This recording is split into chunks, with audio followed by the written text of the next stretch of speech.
Hello बच्चों, क्या हाल चाल, कैसे हैं आप लोग? अच्छे हैं तो अच्छे रहिए, स्वस्थ रहिए और पढ़ते रहिए। तो आइए स्टार्ट करते हैं। आज का हमारा सब्जेक्ट है लागत लेखांकन एवं अंकेक्षण अर्थात कास्ट अकाउंटिंग एंड ऑडिटिंग। इसमें आज का जो हमारा टॉपिक है लेबर कास्ट कंट्रोल, माने श्रम लागत नियंत्रण। तो वीडियो को स्टार्ट करने से पहले चाहेंगे कि भाई जो भी चैनल पर नए होंगे, वीडियो अच्छा लगेगा तो लाइक ज़रूर कर देंगे और अपने फ्रेंड में अधिक से अधिक शेयर करेंगे, क्योंकि आप जैसे रिस्पांस देंगे उसी हिसाब से वीडियो बनेगा और ढेर सारा वीडियो बनेगा ताकि आपके एग्ज़ाम के लिए काफ़ी उपयोगी हो सके। तो चलिए स्टार्ट करते हैं श्रम लागत नियंत्रण। सबसे पहले बारी आती है श्रम को लेबर कहा जाता है। कास्ट अकाउंटिंग में जो श्रम हमारा होता है, लेबर होता है, वो दो तरीके के होते हैं। एक जो लेबर होता है उसे डायरेक्ट लेबर कहा जाता है, डायरेक्ट लेबर, और एक होता है इनडायरेक्ट लेबर। डायरेक्ट लेबर हमारा क्या होता है? इसे प्रत्यक्ष श्रम कहा जाता है और इसे अप्रत्यक्ष श्रम। डायरेक्ट लेबर का मतलब होता है कि किसी कार्य के दौरान या फैक्ट्री में, कारखाने में या उत्पादन के दौरान जो श्रमिक, जो लेबर काम करते हैं, जो मेहनत करते हैं, सीधे कब? जब प्रोडक्शन हो रहा होता है तब। तो वहाँ पे जो श्रम उपयोग में लाई जाती है, जो श्रम लगाया जाता है, जो लेबर लगाए जाते हैं, जो मजदूर लगाए जाते हैं, तो वहाँ पे जो एक्सपेंसेज होता है उन पर, उसे डायरेक्ट लेबर कहा जाता है। और दूसरा होता है इनडायरेक्ट लेबर, अर्थात कि ऐसे लेबर, ऐसे श्रम जो उत्पादन कार्य के दौरान न होकर उसके पहले या बाद में होते हैं। उत्पादन हो जाने के बाद से किया जाता है या उत्पादन के पहले किया जाता है, लेकिन उसका संबंध सीधे उत्पादन से भी होता है या उत्पादन कार्य के दौरान तुरंत न लगाकर बाद में, जैसे सामान हटाने के लिए, माल की पैकिंग करने के लिए, ठीक ना, या कोई अन्य एस्टिमेट वगैरह बनाने के लिए, या कुछ साइड में मतलब काम करने के लिए जो व्यय किए जाते हैं, जो मतलब श्रम लगते हैं, उसे इनडायरेक्ट लेबर कहा जाता है। प्रश्न ये उठता है लेबर कास्ट कंट्रोल में कि इनका नियंत्रण कैसे किया जाता है, श्रम लागत का नियंत्रण कैसे किया जाता है, या श्रम लागत का नियंत्रण करते समय हमें किन किन बातों को ध्यान में रखना चाहिए। सबसे पहले श्रम लागत को नियंत्रित करने में मानव शक्ति का नियोजन चाहिए। क्या चाहिए? मानव शक्ति का नियोजन। मानव शक्ति का नियोजन का मतलब क्या होता है कि मैन पावर ज़्यादा चाहिए। देखते होंगे जब फैक्ट्री या प्रोडक्शन या उत्पादन के दौरान सारे काम मशीनों से संभव नहीं है जब तक उसमें कुछ आदमी नहीं लगेंगे, वर्कर नहीं लगेंगे, क्योंकि मैन पावर जो होती है वो बहुत सारे श्रमिकों को, क्योंकि एक बड़ी कारखाने हैं तो बहुत सारे लोग लगेंगे, एक तो छोटा कारखाना है तो उसमें 1 2 4 से ही हो जाएगा। तो सबसे पहले उनको कंट्रोल करना। देखते होंगे कि कहीं भी उत्पादन लेबर बहुत ज़्यादा भागते हैं, तो हमें अस्थाई लेबर रखना चाहिए और उनका प्लानिंग करना चाहिए कि इतना कंटिन्यू, मैंने कुछ एक्सेस लेबर भी रखना चाहिए कि यदि उसमें से अचानक कोई चला जा रहा है, बीमार पड़ जा रहा है या कोई उसको आवश्यक कार्य है, तो उत्पादन के दौरान लेबर की कमी न पड़े। तो सबसे पहले बात ध्यान में रखना चाहिए मानव शक्ति का नियोजन। दूसरा है उचित भर्ती, उचित भर्ती का चुनाव। उचित भर्ती का चुनाव का मतलब क्या होता है कि जब लेबर का रिक्रूटमेंट करें, हम भर्ती करें, तो स्वस्थ लेबर, अच्छा लेबर, हष्टपुष्ट लेबर, बुद्धिमान लेबर का चुनाव करें, जिससे लगे कि वह उस कार्य को कर सकता है। तो भर्ती के दौरान एक अच्छे लेबर का चुनाव करना चाहिए, तभी हम लेबर कास्ट पर नियंत्रण कर सकते हैं। तीसरी बारी आती है उसको उचित प्रशिक्षण। उचित प्रशिक्षण उचित प्रशिक्षण क्या होता है कि ऐसा नहीं कि लेबर को हम चुने और सीधे उसको काम पर लगा दिए। काम पर तब लगाना चाहिए, पहले उसे समझाना चाहिए कि ये काम है, ऐसे करना है, इस ढंग से करना है। उसको पूरा ट्रेंड किया जाए, ट्रेनिंग दी जाए, प्रशिक्षण की व्यवस्था की जाए। जब वो ट्रेंड हो जाएगा, अनुभवी हो जाएगा, जान जाएगा कि हमें काम क्या करना है, तब वो सही ढंग से काम कर सकता है और हमारा लेबर बेकार नहीं होगा, मतलब लेबर कास्ट कंट्रोल में रहेगा। नेक्स्ट है कुशलता पर नियंत्रण। कुशलता पर नियंत्रण। कुशलता पर नियंत्रण का मतलब कंट्रोल ऑफ ओवर एफिशिएंसी। जो हमारी कार्य कुशलता है उस पर भी कंट्रोल रखना चाहिए कि हमें मालूम है कि 4 घंटे प्रोडक्शन होना है तो 4 घंटे एकदम तैनात रहें, किसी भी प्रकार का अनफिट उसमें न हो, अर्थात किसी भी प्रकार के डिमेरिट उसमें न हो। चाहे जैसी भी परिस्थितियां हो, भले वो एक लेबर थक जाए तो दूसरे को वहाँ पर लाइए, उसको समय समय पर रेस्ट दीजिए, क्योंकि उसके अंदर एनर्जी रहेगी तभी वो क्वालिटी देगा, मेहनत से काम करेगा। तो कुशलता पर नियंत्रण रखना चाहिए। अगला है मजदूरी भुगतान की, मजदूरी भुगतान की उचित विधि, उचित विधि। अब प्रश्न यह है कि लेबर रख रहे हैं, उनसे काम करा रहे हैं तो उनको पारिश्रमिक भी देना पड़ेगा, उनकी मजदूरी भी देना पड़ेगा। तो लेबरों की मजदूरी देने की एक फिक्स मेथड बनाना चाहिए कि हमें किस मेथड से, किस रेट से हमको उनको वेजेज देना है, मजदूरी देना है। क्योंकि जिन लेबरों को टाइम टू टाइम वेजेज नहीं मिलता है वो मन से काम नहीं करते, भाग भी जाते हैं। इसलिए लेबर को उचित मजदूरी की पद्धति पहले ही ज्ञात कर देनी चाहिए कि भाई इतने समय कार्य करने का इतना रुपया हुआ, अर्थात इतनी मजदूरी हुई। यदि इससे एक्सेस कर रहे हैं तो उसका अलग से मिलेगा। तो मजदूरी की पद्धति होनी चाहिए। अगला श्रम आवर्त पर नियंत्रण। श्रम आवर्त पर नियंत्रण यानी लेबर टर्नओवर पर कंट्रोल करना चाहिए। लेबर टर्नओवर का मतलब है कि जो हमारे लेबर लग रहे हैं संस्था में वो हमारे अस्थायी तौर पे हो, आने जाने वाले नहीं हो। तो अलग चीज़ है, विशेष परिस्थिति में आना जाना पड़ भी सकता है। और एक औसतन हम लेबर रखें और हमेशा उन पर नियंत्रण बनाए रखें और उन्हें निर्धारित कार्य घंटे के अनुसार कार्य करने की क्षमता भी हो और उतना वो रिजल्ट भी दे। तो इस तरह है ये लेबर कास्ट पर नियंत्रण किया जा सकता है। लेबर कास्टिंग में कुछ इंपॉर्टेंट पॉइंट्स भी है, इसको मैं मिटा रहा हूं।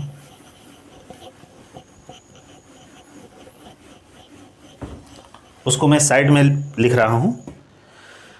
वो है श्रम लागत के महत्वपूर्ण घटक। क्या है? श्रम लागत के महत्वपूर्ण घटक। यूं लेखांकन इसके कुछ महत्वपूर्ण फैक्टर्स हैं जिसको ध्यान में रखना एकदम आवश्यक है, जिसके बारे में मैं अलग से बताऊंगा, जो मोस्टली इंपॉर्टेंट है। सबसे पहला है अधिसमय कार्य। अधिसमय कार्य। दूसरा होता है कार्यहीन समय। कार्यहीन समय, ठीक है। तीसरा हमारा होता है पारिश्रमिक सहित अवकाश। पारिश्रमिक सहित अवकाश। और नेक्स्ट हमारा है बाहरी श्रमिक। बाहरी श्रमिक और एक होता है आकस्मिक श्रमिक। आकस्मिक श्रमिक। और भी 2-4 महत्वपूर्ण पॉइंट्स हैं, पहले पॉइंट्स मैं लिख दे रहा हूं तो फिर आपको मैं बता रहा हूं। प्रशिक्षणार्थी श्रमिक, प्रशिक्षणार्थी श्रमिक, और नेक्स्ट है हमारा श्रमिक स्थानांतरण, श्रमिक स्थानांतरण, और एक है लास्ट श्रम निकासी। ध्यान दीजिएगा, श्रम लागत कंट्रोल के नियंत्रण के कुछ महत्वपूर्ण घटक, जिसमें से सबसे पहले हम एक एक के बारे में बता रहे हैं। अधिसमय। अधिसमय क्या होता है? अधिसमय, जिसको ओवर टाइम कहा जाता है। ओवर टाइम क्या होता है ये सभी लोग जानते भी होंगे। जब हमारा कारखाना अधिनियम बना, कारखाना अधिनियम 1948 चल रहा है, उसे 1881 से प्रारंभ हुआ था।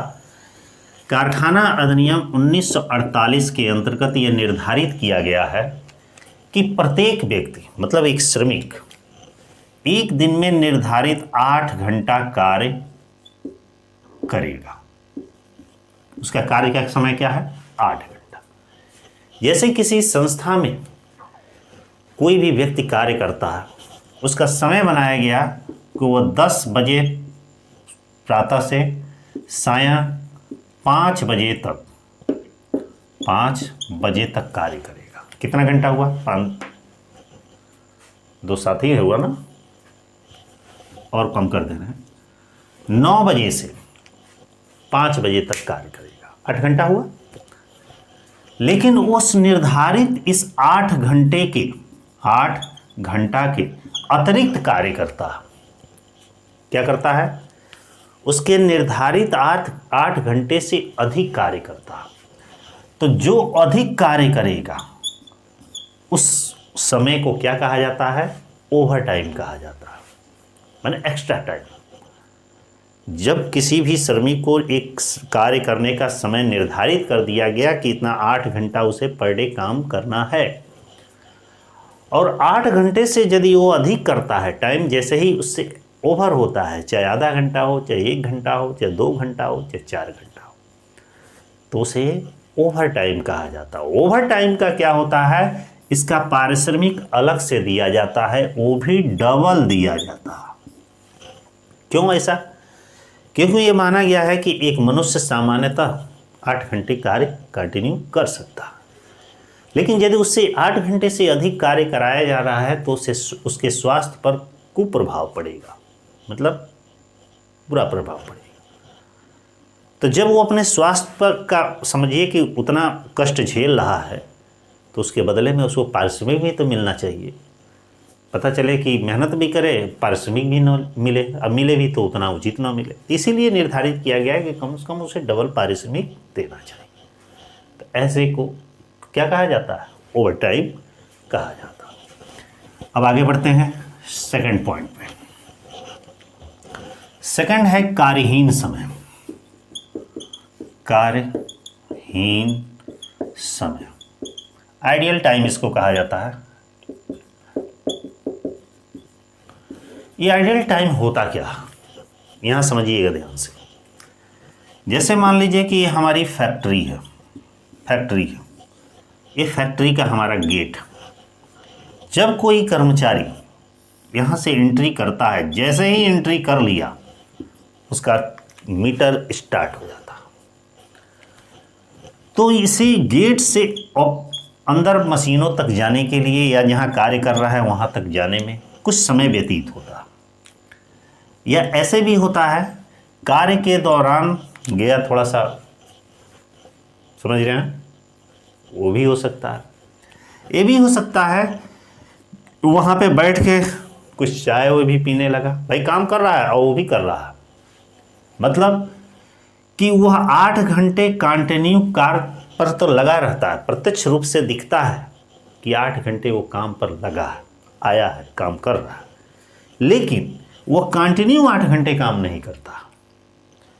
कुछ समय उसे यहाँ से वहाँ जाने, किसी से बात करने या 2-4 मिनट विश्राम करने, चाय पीने, या अपना नित्य क्रिया करने, कुछ भी हो सकता है, में कुछ समय वेस्ट उसका हो जाता है। तो जो समय ये वेस्ट होता है इसी को हम क्या कहते हैं, आइडियल टाइम या कार्यहीन समय कहा जाता है। ठीक है, आगे बढ़ते हैं। नेक्स्ट इसमें थर्ड इसमें है पारिश्रमिक सहित अवकाश। यह हमारा है पारिश्रमिक सहित अवकाश। ये क्या होता है, नाम ही है पारिश्रमिक सहित अवकाश। जैसे कोई कर्मचारी है, किसी संस्था में कार्य कर रहा, तो देखते होंगे उस फैक्ट्री के द्वारा, उस संस्था के द्वारा नियम बनाया जाता है कि संडे छुट्टी, हॉलीडे, संडे इज हॉलीडे, या अन्य अदर फेस्टिवल जो होता है वो हमारा हॉलीडे है। इसके अतिरिक्त भी संस्थाओं में यह कहा जाता है कि कोई भी कर्मचारी महीने में 2 छुट्टी ले सकता है, लेकिन 2 से अधिक छुट्टी यदि लेता है तो उसका वेतन कट जाएगा। तो वह 2 दिन, या चाहे वो संडे हो या फेस्टिवल हो, माने ऐसा दिन जिसमें वह कर्मचारी उस फैक्ट्री में, ऑर्गेनाइजेशन में, संस्था में, ऑफिस में कार्य नहीं करता, लेकिन उसका उसे पारिश्रमिक वेजेस, मजदूरी प्राप्त होता, तो उसे पारिश्रमिक सहित अवकाश कहा जाता है। कभी कभी वो बीमार भी पड़ जाता है तो ऐसी दशा में उसको रेस्ट दिया जाता है और उसका वेतन भी दिया जाता है, वो भी पारिश्रमिक सहित अवकाश कहलाता है। आगे बढ़ते हैं। नेक्स्ट इसमें है बाहरी श्रमिक। बाहरी श्रमिक, आउटसाइड लेबर्स। ये आउटसाइड लेबर होते क्या, देखते होंगे जब किसी भी संस्था में जब काम ज़्यादा बढ़ जाता है तो वहाँ पे हम बाहरी लोगों का भी सहारा लेते हैं। प्राइवेट संस्थाओं, प्राइवेट एजेंसियों, प्राइवेट पर्सन्स का हम सहारा लेते हैं ताकि हमारा काम, जैसे मान लीजिए कि हमें कोई प्रोडक्शन करना है कि 1000 या 10,000 हमको किसी चीज़ पीस प्रोडक्शन करना है, हमारे पास इसको बनाने के लिए मुश्किल से 100 वर्कर ही हैं, लेकिन इसे 30 डे में बनाने के लिए, 30 डेज में बनाने के लिए कम से कम 50 लोग और लगेंगे और कंटिन्यू पर डे मेहनत करेंगे तो 1000 पीस बनेगा। तो ऐसी दशा में माने कुछ समय के लिए कुछ श्रमिक बाहर से लिए जाते हैं, जिसे आउटसाइडर लेबर या बाहरी श्रमिक कहा जाता है। नेक्स्ट अगला है आकस्मिक श्रमिक। आकस्मिक श्रमिक, कैजुअल लेबर। कैजुअल लेबर क्या होता है, किसी भी संस्था में 2 तरीके के लेबर पाए जाते हैं। कौन कौन से लेबर, एक तो हमारा होता है फिक्स्ड माने अस्थाई, और एक होता है कैजुअल। फिक्स क्या होते हैं, फिक्स का मतलब होता है कि ऐसे श्रमिक जो 12 महीना पूरे साल भर उस संस्था में कार्य करते हैं, अपना श्रम प्रदान करते हैं, तो फिक्स लेबर कहा जाता है। वो संस्था के अस्थाई कर्मचारी होते हैं, अर्थात अस्थाई लेबर होते हैं। कैजुअल का मतलब होता है कि कुछ ऐसे भी होते हैं सीजनली होते हैं। सीजनली में होता है कि जब उनका सीजन आएगा तो उन्हें रखा जाएगा नहीं, वो भी अस्थाई ही होते हैं, लेकिन सीजन मौसम के हिसाब से, कि जब उनका समय आएगा तो रखा जाएगा, नहीं समय रहेगा तो उनकी छुट्टी, नो वेतन नो वर्क। तो जैसे कि शुगर मिल है, शुगर मिल में क्या होता है, शुगर मिल जब गन्ने का सीजन आता है तो उसमें शुगर मिल में देखते होंगे कि 2 तरीके के लोग होते होंगे, एक तो 12 महीने वाला, लेकिन मैक्सिमम जो होते हैं वो सीजनली होते हैं। जब सीजन आता है तो अपना काम पर लग जाते हैं, उन्हें 6 महीना, 7 महीना, 8 महीना पेमेंट मिलता है, बाकी 2-3 महीने का जो होता है उसमें काम ही नहीं रहता है, तो भाई घर पे आराम करते हैं। तो ऐसे लेबर को आकस्मिक लेबर या कैजुअल लेबर कहा जाता है। आगे बढ़ते हैं। अगला है प्रशिक्षणार्थी श्रमिक। प्रशिक्षणार्थी श्रमिक माने अप्रेंटिस लेबर। अप्रेंटिस लेबर क्या होते हैं? देखते होंगे कि जब किसी लेबर की नियुक्ति होती है किसी संस्था में, क्या होती है? नियुक्त होता है, तो उसे अभी मैं बताया कि डायरेक्ट काम पर नहीं लगाया जाता है, उसे कुछ ट्रेनिंग दिया जाता है। मान लीजिए किसी को 6 मंथ का ट्रेनिंग दिया गया, कोई भी संस्था में, ऑफिसर हो, एम्प्लॉई हो, लेबर हो, कोई भी हो, किसी भी ग्रेड का हो। जब वो पहली बार अपॉइंटमेंट होता है तो उसे ट्रेनिंग दी जाती है, लेकिन ट्रेनिंग के दौरान उसको सारी फैसिलिटियाँ नहीं दी जाती है। एक तरह से स्टाइपेंड दिया जाता है, माने फिक्स सैलरी एक दी जाती है, फिक्स मजदूरी दी जाती है कि हाँ भाई 20,000 रुपये महीना मिलेगा, वेतनमान लागू नहीं होता। तो ऐसे श्रमिक जब संस्था में काम करते हैं, वो काम के दौरान ही ट्रेनिंग अपना लेते हैं, प्रशिक्षण लेते हैं, अनुभव लेते हैं कि हमें काम कैसे करना है। उसके सीनियर होते हैं, सीनियर के साथ ये अगला लगा रहता है, देखता है सीनियर कैसे करता है, वो भी वैसे ही करता है। तो इसे प्रशिक्षणार्थी श्रमिक कहा जाता है। आगे बढ़ते हैं। नेक्स्ट है श्रमिक स्थानांतरण। श्रमिक स्थानांतरण माने लेबर ट्रांसफर।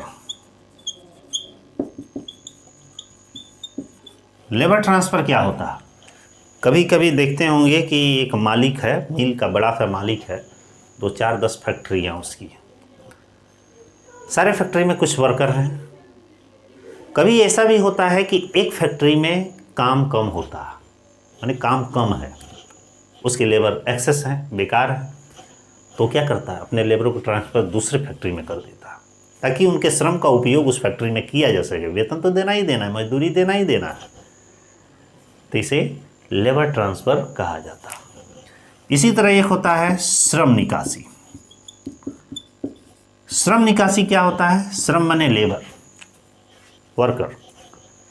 जब संस्था में काम ज़्यादा हो जाता है, काम कम होता है, वर्कर ज़्यादा होते हैं, जो लगता है कि अब ये तो काम का लायक नहीं है, इसको निकाल के बाहर कर दिया जाए, या कोई शारीरिक रूप से डिसमिस हो जाता है, डिसबैलेंस हो जाता है, ठीक है, डिसेबिलिटी आ जाती है, तो जब लेबर को संस्था से निकाल दिया जाता है उसे श्रम निकासी कहा जाता है। अब चाहे रीजन जो भी हो, कंपनी घाटे में जा रही हो, चाहे उसका वर्क अच्छा ना हो, चाहे उसके पास एक्सेस लेबर हो, तो उसे श्रम निकासी कहा जाता है। तो इस तरह तो था ये लागत के कुछ महत्वपूर्ण फैक्टर्स, घटक। तो ये वीडियो आप लोग को कैसा लगा? लाइक कमेंट के माध्यम से ज़रूर बताइएगा। चैनल पर नए हो तो सब्सक्राइब जरूर कर लीजिएगा। कंटिन्यू इसी तरह आप पढ़ते रहिए, क्योंकि आपको पूरा मैं पार्ट धीरे धीरे करके पढ़ा दूँगा। जितना भी मैं टॉपिक बता रहा हूँ, देखिएगा जब एग्ज़ाम आएगा मोस्टली क्वेश्चन इसमें से मिलेंगे। ठीक है, फिर नेक्स्ट वीडियो में बहुत जल्दी ही आपके साथ मिलते हैं। तब तक के लिए बाय।